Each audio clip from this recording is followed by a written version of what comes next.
That signal, of course, means 1 o'clock. And when it's 1 o'clock here in Boston, it means it's about, 4 in the afternoon somewhere, I guess. Yeah. As I was saying, this little phrase is something I always like to read in moments of great despair, such as today. I've been paid. And I always read this little phrase to myself, and it reassures me. I had brought nothing away from the college but a hatred of books. That little thought always does something to me. I don't know what it is. Incidentally, friends, this, of course, is this half-hour period is purchased by me in the interests of my candidacy for President of Standard Oil. As I've said before, I promise to make nice gasoline and swell petroleum products and do everything just nifty. But I have to have the support of you stockholders. So get behind me 100%, and I'll be very grateful. I'll only keep the job 10 or 15 years, and I promise to get out then. Is that clear? Swell. Let me see. Oh, I want to mention something before I forget it, that Betty Ann Groves, who is a television star, will be at the casino at Magnolia tonight and tomorrow. I'm pretty sure that's what he said.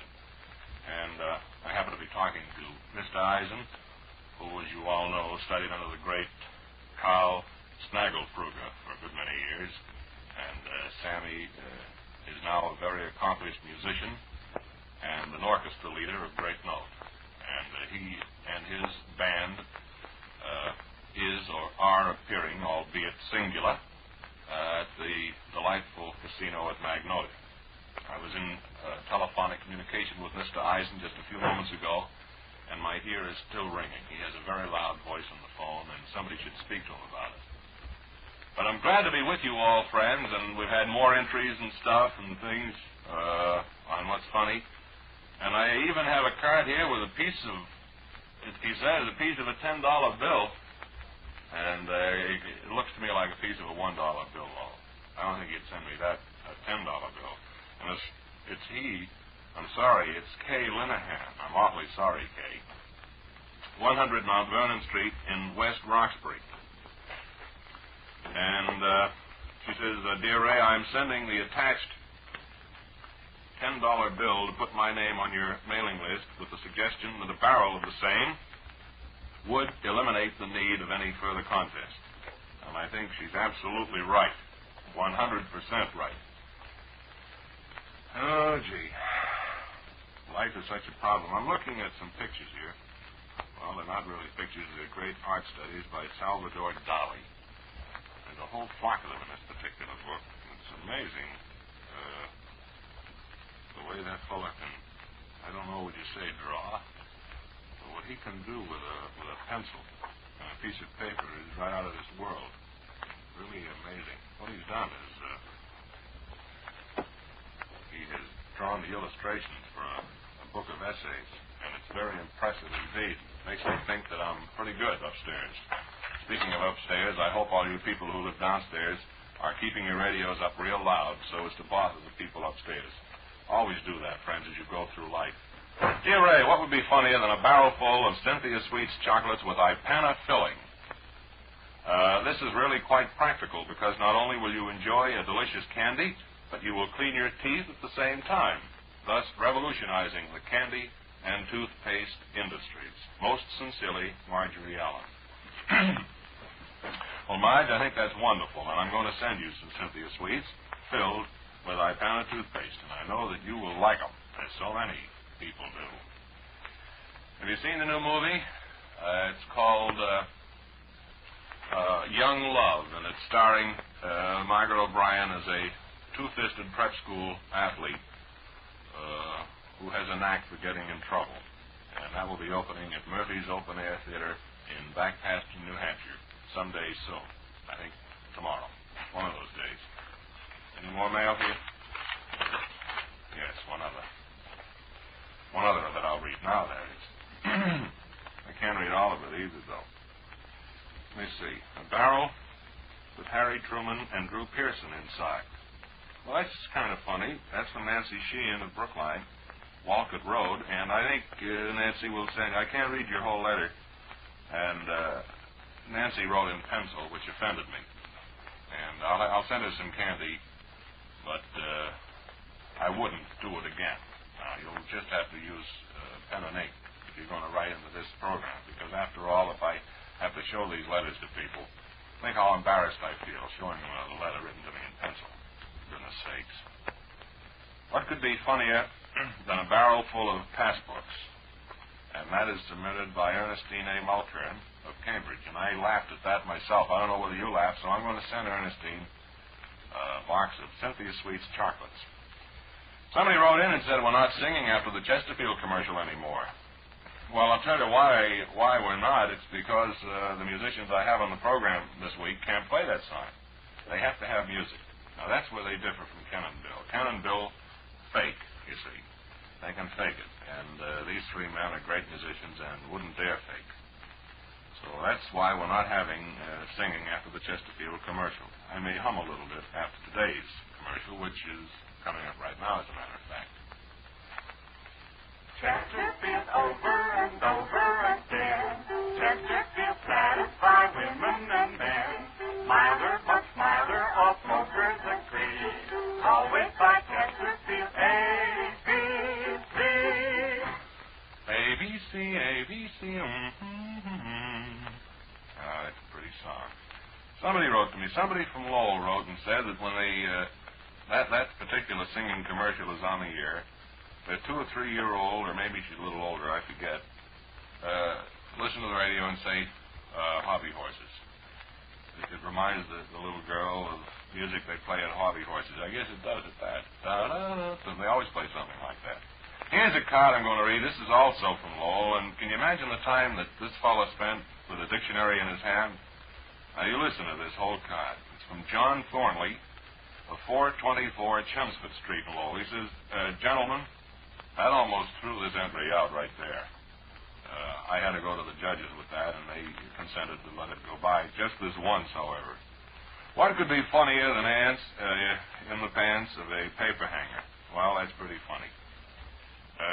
Being a regular and truly appreciative listener to your valued WHDH program and being thereby fully conservant of the abundant volume of hot air thus disseminated, I would suggest you install the atmospheric air purification potentialities the 1949 Philco air conditioner embraces, unless perchance you prefer to conserve all the heat to solve next winter's heating perplexities. Your matinee offering certainly constitutes a sure cooler offer, for it invariably puts the heat on.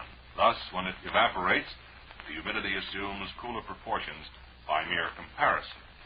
And he wrote a ditty for Cynthia Sweets. He said, Cynthia Sweets lead the candy parade, the sweetest and purest that ever were made.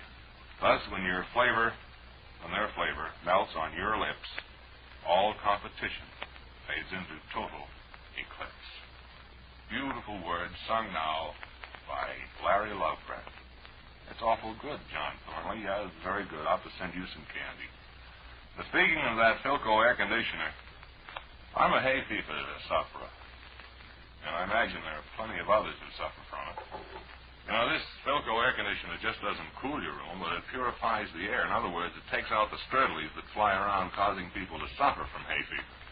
Now, if you do suffer from hay fever or grass fever or dust fever, and there are some, there are people who are allergic to a lot of things like that you never realize. This Philco will clear the air before you breathe it, which isn't a bad idea. I always recommend clean air to breathe.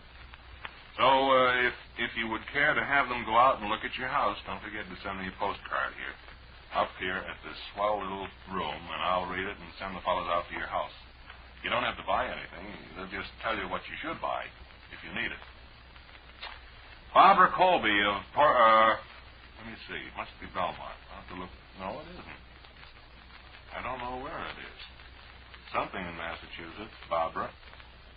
And she says, what could be funnier than a barrel full of 50,000 watts?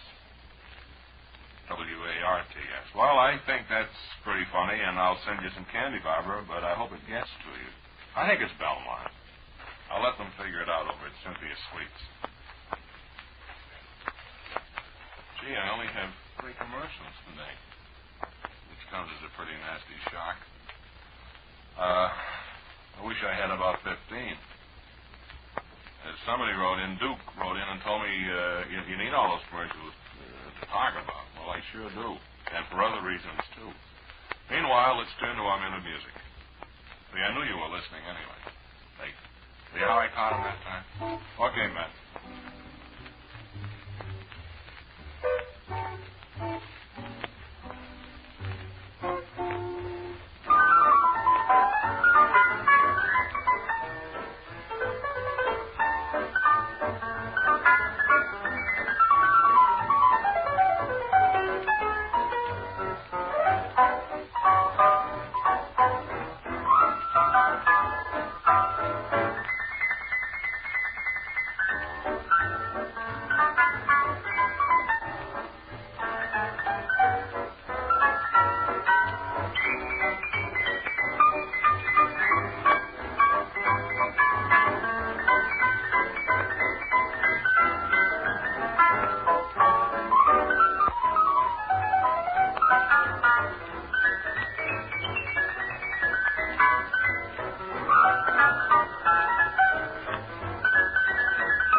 Well, thank you, man. That was our hungry trio who are substituting for Ken and Bill while on vacation. And in connection with that, there's a letter from Wollaston that says, who do you think you're kidding, Ray? You haven't 3 new musicians. That's Ken and Bill still supplying the music. How did they get?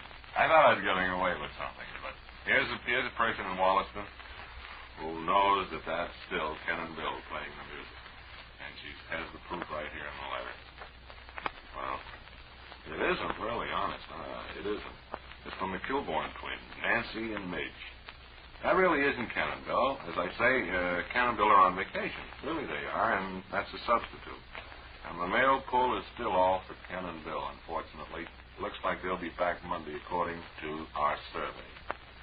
Well, there's nothing I can do about it. I mean, I have to abide by the decision of the judges. Remember, it's final, and everyone's been very original and very apt about the whole thing. And so, unfortunately, Ken and Bill will be back.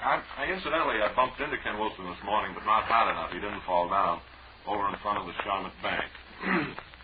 Isn't it funny when you're on vacation, you always skulk around banks looking at winking greenbacks. Usually, towards the end of your vacation, you do that. But Ken was over there this morning, walking up and down in front of the Charlotte Bank, looking in with big, greedy eyes. You could knock his eyes off with a stick looking into the teller's cage. Excuse me, a bullet. What's that? Well, he owns